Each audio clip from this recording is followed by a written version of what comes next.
Since the dawn of man, there has been an interest in the heavens that so effortlessly bend above us. It has captured the imagination of billions and has left us with countless yet unanswered questions, all of which stir within and amongst us. It very well could be true that very interest in the heavens and the goal of trying to know it is what led to all of the branches of knowledge today. After all these years of exploration and discoveries of the heavens, what is it that we have come to know about it? The objective metaphysics is existence exists, which implies two corollary axioms, that something exists which one perceives, and that one exists possessing consciousness. Consciousness being the faculty of perceiving that which exists. The axiomatic concepts of objectivism will be sufficient to get us started in understanding reality. This film provides an account of the history of physics, of those explorations and discoveries of the heavens, and does so by following the principles of objectivism, the philosophy created by Ayn Rand. For science and philosophy, we luckily already have some material from natural philosophy and physics, as well as from Leonard Peikoff lectures, which can help us understand the nature of reality in more depth. In a few of Dr. Peikoff's lectures on objectivism, he discussed a humorous epistemological placeholder that he and Ayn Rand would use in place of the question of what existence is made of. They called it the little stuff. The little stuff is that which is where nothing isn't. It fills the universe and can be otherwise called the ether. It is common to hear that the ether was proven to not exist, and in one sense that is true. However, it is also true that there are thousands of ether hypotheses of the last 2,000 years which have been proven to not be true. Specifically, when people talk about the ether being proved false, they are talking about the luminiferous ether. Pop science has taken the idea that the luminiferous ether does not exist to the extreme, turning that statement into no ether exists.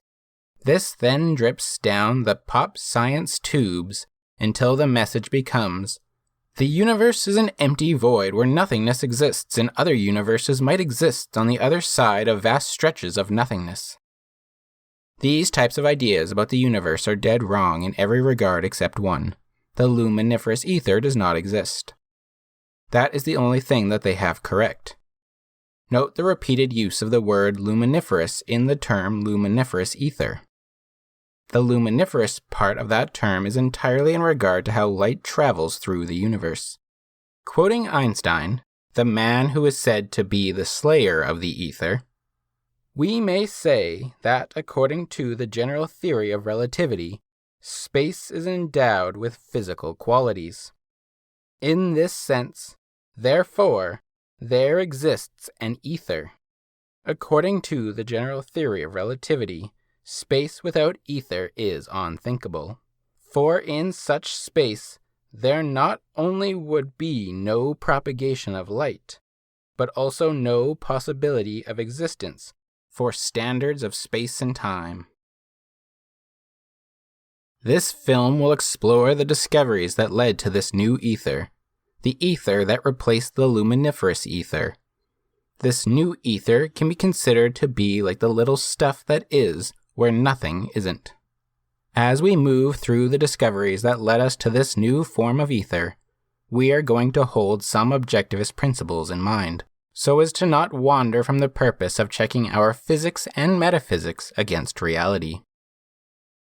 Starting with the axiomatic concepts that existence exists, A is A, consciousness is conscious. And the corollary statement, since things are what they are, since everything that exists possesses a specific identity, nothing in reality can occur causelessly or by chance. Which, for spacing's sake, we will simply write, nothing in reality can occur causelessly or by chance. These principles will be our guide as we go through the history of the ether, They will guide us to the discovery of what the nature of reality is made of, on solid, objective grounds, and will demonstrate that the little stuff fills the ether and that there is nothing prior to it. Part 1. The Crystal Spheres. Like all of our journeys of understanding, we begin at the beginning of philosophy and rational thought. Our questions about what the universe is made from started long before the ancient Greek philosophers. However, it wasn't until the ancient Greek philosophers, like Thales, that the principles of those questions were being bounded by certain rules of logic. Thales was looking for the one in the many. Thales came to the conclusion that all things in the world are made up of water. Thales believed that water was the thing which existed in all other things, and because of the natural changing properties of water, from ice to liquid to gas, that this ability to change was the way in which all things had to change, thanks to the water that they are made up of. Later, the philosopher Heraclitus proposed that the one thing that appears to be common to all things, the one thing in the many, is change. Everything changes, given a long enough timeline. Heraclitus saw this as becoming, and becoming is a process of an object becoming a different object, A ceasing to be A and becoming B. But we didn't substitute A for B. This B is the same A. It's just not A anymore. Because of this, Heraclitus concluded that change necessarily implies a contradiction. But he also concludes that change is the most obvious fact. So it must be the case, therefore, that the most obvious fact of reality is that it is composed of contradictions. Heraclitus, now freely detached from reality, can use whatever he wants to conclude whatever he wants. He chooses to believe that nothingness is a type of somethingness. Nothing is. Everything is becoming. Reality is flux. Heraclitus's philosophy was countered by Parmenides. Parmenides accepted the initial premise Heraclitus presented, that change necessarily implies a contradiction. But Parmenides rejected the conclusion that reality is flux. Parmenides took the position on the opposite side of the change is contradiction coin, claiming that a contradiction cannot exist, therefore change cannot exist, therefore reality is static. Heraclitus had to explain why, if nothing is and everything is becoming, why it appears that things are stationary, solid, unchanging entities. Parmenides had to explain why, if nothing is moving or changing, why does it appear that there are things which are not stationary, not solid, changing entities? Heraclitus answered his question by claiming that the senses are deceptive and that reality can only be known by reason in contradiction to the senses. Parmenides answers his question by claiming that there are no individual entities. The universe is one unchanging entity he calls the One. And since we think we see individual entities, that is evidence that the senses are deceptive. Parmenides' conclusion is false because of the last premise he introduced to his argument. Parmenides' starting basic principle was, what is, and what is not, and what is not can neither be nor be thought about. It is this starting premise that led Parmenides to conclude that Heraclitus was incorrect to claim that contradictions can and do exist. Given this premise, Parmenides then deduced that 1. The universe must be uncreated. The universe has no beginning. And 2. The universe must be indestructible. The universe has no end. If the universe has no beginning and no end, then the universe is eternal. Further, there can be no part of this universe that contains a void, a region of the universe where nothingness is that which is where something isn't. Therefore, 3. The universe is completely full, solidly packed, a plenum. Parmenides' initial premise matches Ayn Rand's objectivist axiomatic concepts. Where Parmenides says what is, Ayn Rand says existence exists, A is A. Ayn Rand's objectivism must also have a solidly packed universe, for the same reasons as Parmenides discovered. There can be no such thing as a thing which is nothingness. There can be no void in the universe. There must exist a little stuff that exists where nothing isn't. There is nothing prior to this little stuff. It is uncreated. It has no beginning and no end. It is eternal. So we will add these discoveries to the list of premises that we cannot contradict as we move forward into learning the nature of the ether. Heraclitus' work had an impact on Plato as well. Plato did not fully agree with Heraclitus or Parmenides, so he formed a new basis for the question about the one in the many. Plato created universals and particulars. Universals are the unchanging perfect forms that particulars are trying to be, but cannot become because particulars are changing and therefore imperfect by this standard. The particulars followed Heraclitus' philosophy, but the universals do not. They are the unchanging nothing which is. To Plato, the particulars are known by the senses, and the universals are known by pure reasoning. Plato concluded his thoughts on the topic by showing that the particulars and the universals are not the same, and that there must exist two different universes or worlds, one for each. According to Plato, the world of universals is real and unknowable by man's senses, and the world of particulars is a funhouse mirror image of the real world, and the senses are only really good as children to remind us of the universals we knew about in the world of universals from where we came prior to our birth. Plato passed these ideas down to his student Aristotle. Aristotle took the names of universal and particular from Plato, but changed just about everything about them. Aristotle believed that all entities are composed of universals and particulars, and that we can mentally separate them from each other, but cannot physically remove them from each other or the entity. No matter without form, and no form without matter. Aristotle also rejected the initial premise of Heraclitus and Parmenides in regard to change. Heraclitus and Parmenides held that change is contradictory, but Aristotle did not believe that change implied a contradiction. Aristotle believed that change was understandable and that change follows from the laws of logic. Aristotle formulated the law of non-contradiction. Nothing can be A and non-A at the same time and in the same respect, as well as the law of the excluded middle. Everything is either A or non-A at a given time and in a given respect.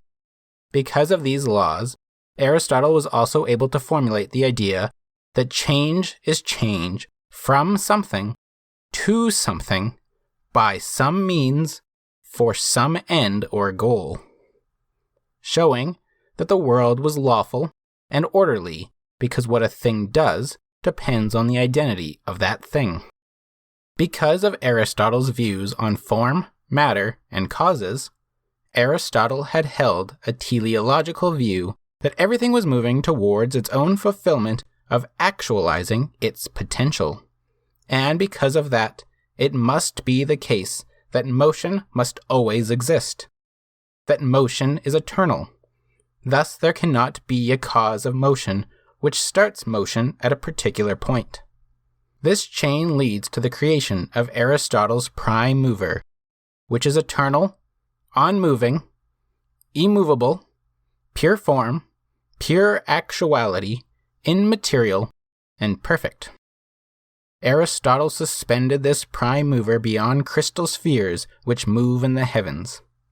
These crystal spheres are intelligent and wish to be as perfect as the prime mover, but they are not pure form like the prime mover, and therefore must move.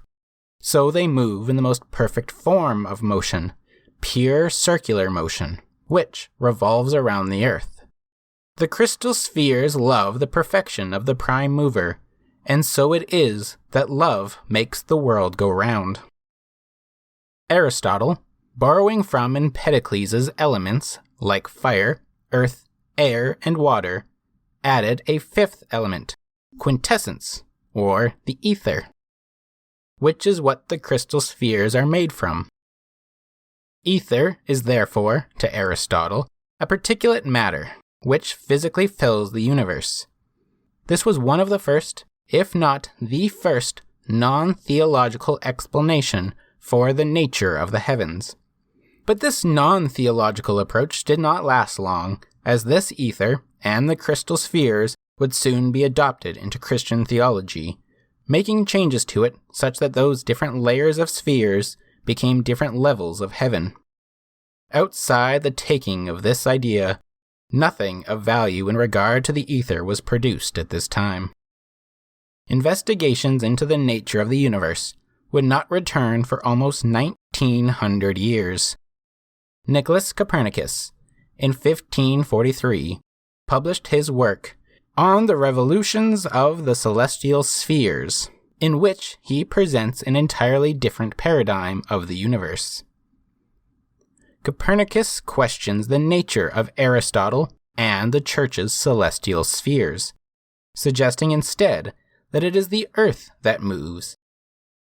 He presents a model where the Earth revolves around the Sun, and rotates about an axis which is tilted relative to the Earth-Sun orbital axis. Part 2. The Matter-Ether and the Principle of Relativity.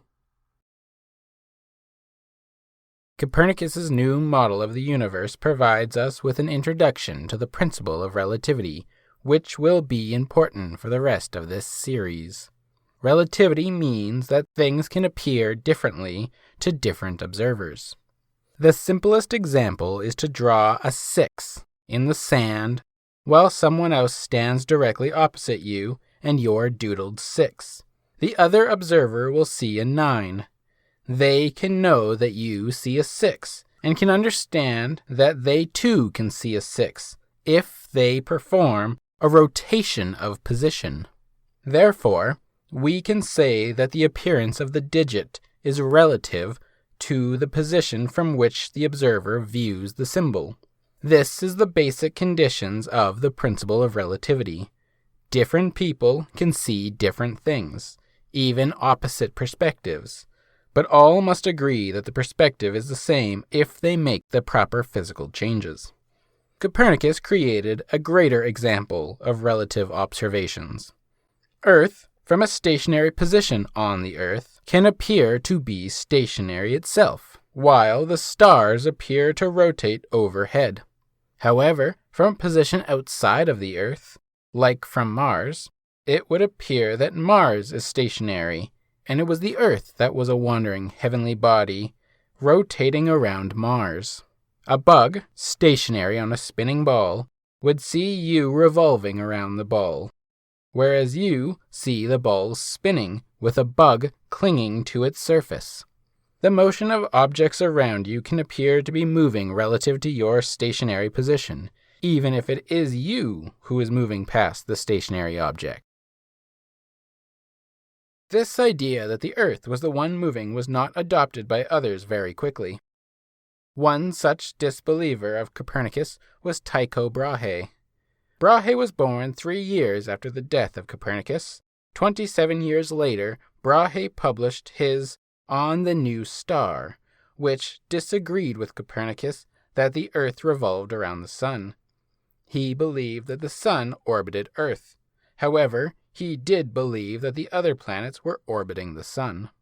Brahe also disagreed with Aristotle that the heavens were on-changing.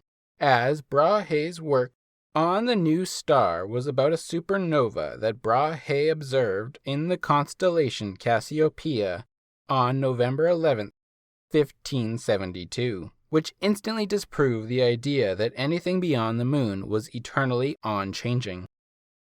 Most other viewers of the supernova naturally held that it had been some phenomenon somewhere between the Earth and the moon. So Brahe's observation that this was in fact a change in the outer space brought with it another major paradigm shift. Suddenly, every single object that had ever been discovered in the night sky was not now an eternal, unchanging Platonic form, but rather was a physical object with physical properties, and that the light from these objects had to travel from the stars through the ether. Needless to say, this discovery raised far more questions than it answered. Now, there was research jobs for understanding inner space, studying the planets, the sun, other objects in the solar system, and now outer space, studying the stars and the other heavenly bodies that could only just barely be seen. In 1609, Johannes Kepler published his first 2 laws of planetary motion, which knocked down another pillar of Aristotle's celestial spheres. Aristotle believed that the planets moved in perfect spheres, but Kepler's observations of the planet Mars led him to the inductive conclusion that all planets have elliptical orbits. This inductive step requires an understanding of geometry, but once one sees the geometry, one will see why it gives Kepler's first law its 2 results. 1. All planets orbit on ellipses, and 2. The sun is not located at the center, but at one of the 2 focal points of the ellipse. A year later, in 1610, Galileo Galilei observed the moons of Jupiter. These heavenly bodies were previously observed, but assumed to be fixed stars near Jupiter, trapped in the crystal ether celestial sphere. Galileo observed that these objects were orbiting Jupiter, eclipsing the planet, then eventually moving behind the planet, then re-emerging and eclipsing it again. Today we call these moons the Galilean moons, and they were given the names Io, Europa, Ganymede, and Callisto. Today, however, we know that Jupiter has far more moons than that, having 79 moons in total. This was strike 3 for Aristotle, and it led Galileo to question whether other ideas of Aristotle were incorrect, like whether the speed of light was instantaneous, or if it had to travel the ether, taking time to get from one place to another. Despite the shown issues with the Aristotelian model, people struggled to grasp how it could be possible for Earth to be in motion. If Earth was in motion, that might help explain the apparent motion of the stars, but if Earth was in motion, and the distance to the sun was great, then the Earth had to be moving at great speeds. And if the Earth is moving at great speeds, wouldn't it be the case that jumping straight up into the air should displace you the distance the Earth moved while you were not touching it? Galileo wanted to put an end to this argument, and in 1632 he published the work that would get him in trouble with the Pope, Dialogue Concerning the 2 Chief World Systems. This dialogue between Salvati, Segredo, and Simplico was used to demonstrate the Copernican model in full, including answering concerns that the fool Simplico asked. Given that the Pope's views match those of Simplico is one of the reasons that the Church had Galileo put on house arrest. Galileo stated openly in the starting section of his book, "I have taken the Copernican side in the discourse." The dialogues thus present the mathematics and theory behind how the Earth moves, and the effects that this cause has on the planet, such as the tides. This book contains within it a thought experiment which Galileo may have actually performed. Galileo's thought experiment placed insects, fish in barrels, dripping water, object tossing, jumping men, and burning candles inside the cabins below the deck of a ship with the windows closed. From inside the ship, on a calm day without external forces acting on the ship, meaning no wind or waves are pushing the ship, it is floating still. The insects fly in every direction, no direction appearing to take any more effort than any other direction. The fish all swim in different directions, without any direction requiring more effort than any other. Water from a container with a slightly open valve drips water straight down into the center of a bowl below it. Objects that are tossed with the same required effort, no matter which direction they are thrown. Jumping straight into the air does not cause you to land in a different location than the spot you had jumped from. And the candle smoke rises in each direction equally, not one direction being more favored than another. If you repeat all of these tests when the ship is sailing at an unchanging velocity, meaning the ship will not accelerate or slow down at any time in its movement, each result will be the same as when the ship was not in motion at all. Galileo concluded, the cause of all these correspondences of effects is the fact that the ship's motion is common to all things contained in it, and to the air also. Galileo concluded then that one inside a closed cabin in a ship cannot tell if the ship is moving at a constant velocity or not moving at all. From this, Galileo concluded that if the Earth is rotating on an axis at a constant velocity, the people of the Earth would not notice, as it is equivalent to not rotating at all. All this is explained with what is called Galilean relativity. Galilean relativity can be mathematically formulated with what is called a Galilean transformation. A Galilean transformation is used to move between two frames of reference mathematically, which only differ by a constant relative motion.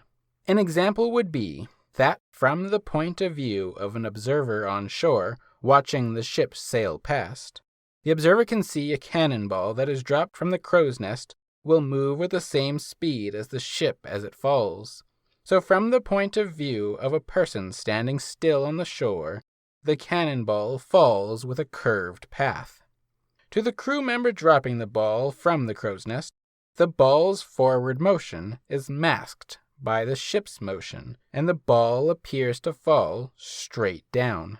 Galileo thus presents us with the idea that two observers in different initial reference frames will agree to the time it takes for the ball to fall to the deck of the ship, and will agree as to where the ball landed, but they must disagree on the path of the ball as it appears to them. To one, it is an irreducible fact that they observe the ball falling down while traveling in a positive x direction, while the other must argue that it is irreducible to them that the ball did not make a positive x direction movement, but rather fell straight down. If you flip this example, and the ship's crew member watches the man on shore drop a ball from a high height, the sailor would see the man moving at a steady velocity in the negative x direction, and he would see the ball fall downward in a negative x direction. The man on the shore would only see the ball fall straight down. This is the principle of relativity. The principle of relativity allows us to assume the equations describing the laws of physics have the same form in all admissible frames of reference. Or otherwise stated, the laws of nature must look the same to one observer as they do to another, and their math ought to work out the same. It is essentially this principle of relativity that allows for all science to be possible, as without this principle we would not be able to assume that experiments done in this laboratory will be valid in the laboratory across the world or across the street. So let us add this principle to our current list of principles. The laws of physics must look the same to one observer as they do to another, meaning there is no physical way to differentiate a body moving at a constant velocity and an immobile body. The principle of relativity does not violate the other principles. The idea that the laws of nature do not change from one place to another works hand in hand with the principles that the universe is solidly packed and causally linked. If the principle of relativity was not valid, and was in fact totally incorrect, then that would mean there could be places in the universe that act differently. Such as a case where you are observing from shore a man who is on a ship which is traveling at 45 meters per second. The man, standing at the stern of the ship, throws a ball towards the bow of the ship. From these crew members' perspective, the ball traveled at a speed of 13 meters per second. If the principle of relativity were wrong, then you, standing on the stationary shore, would never see the ball reach the front of the ship. The crew member would say it took 3.5 seconds to get halfway and about 7 seconds to travel the full 100 meters of the ship. But from your point of view, the ball would never have reached the front of the ship, but instead would have looked as if the ball was thrown backwards 32 meters after the first second. The only way for this to be possible would be that cause and effect was not the nature of the universe, such that it could be 100% factual that to the crew members on the ship, the ball reached the front, and also true to the people on the shore that the ball was thrown backwards. Clearly, this is impossible, and therefore the principle of relativity fits into causality perfectly. Both parties must agree that the ball was thrown to the front of the ship. But for this to be true, the party on the shore must add the speed of the ship to the speed of the ball. In doing so, both parties can agree that the crew member threw the ball at 13 meters per second. The party from shore merely adds the fact that the ball was already traveling at 45 meters per second when it was stationary in the crew member's hand, and therefore the ball was traveling at 58 meters per second towards the bow, which would be the only way for both to agree that they saw the crew member catch said ball. Let us quickly recap these past events into a new perspective that physicists and philosophers following these intellectual giants would have as their new basis.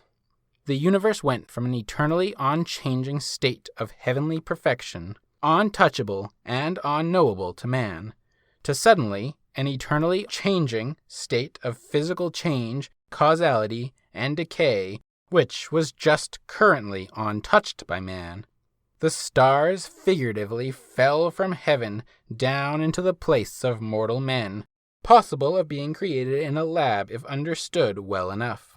Light became an entity that took time to travel from place to place, meaning it had to travel through an entity of perfect transparency.